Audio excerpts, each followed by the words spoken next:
जी के चरणों में ध्यान दे के प्यार से कहना। हाँ महाकाल।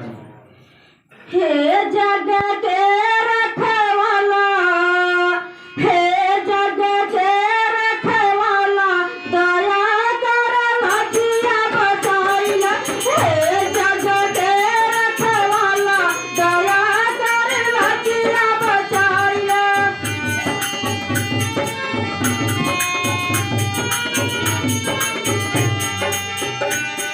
तेरी महिमा जग से निराली, जन्नत तेरी महिमा जग से निराली, खाली न जा तेरे दर से सवाली।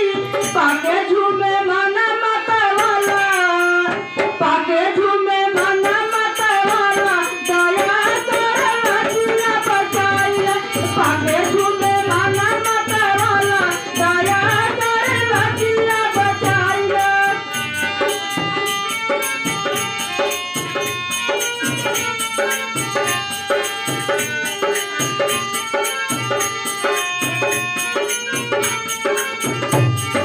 पत्थर से नारी अहिल्या बनावला, द्रौपदी की लजिया बचावला।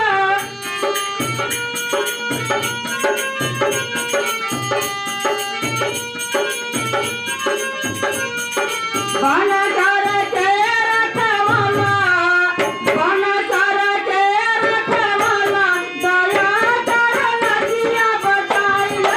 बन कर के रखवाला, दया कर लजिया बचाइला।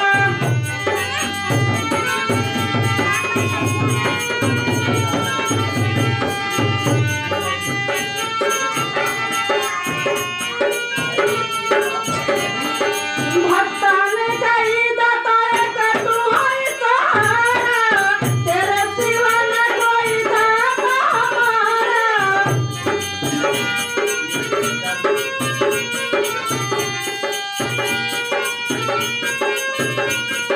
हे प्रभु दीन दयाला, हे प्रभु दीन दयाला, दया कर लजिया बचाइला। हे प्रभु दीन दयाला,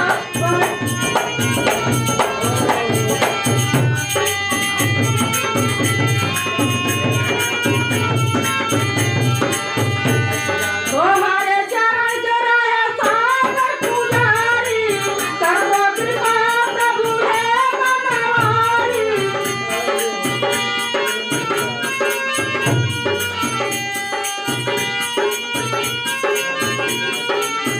सच्चिदानंद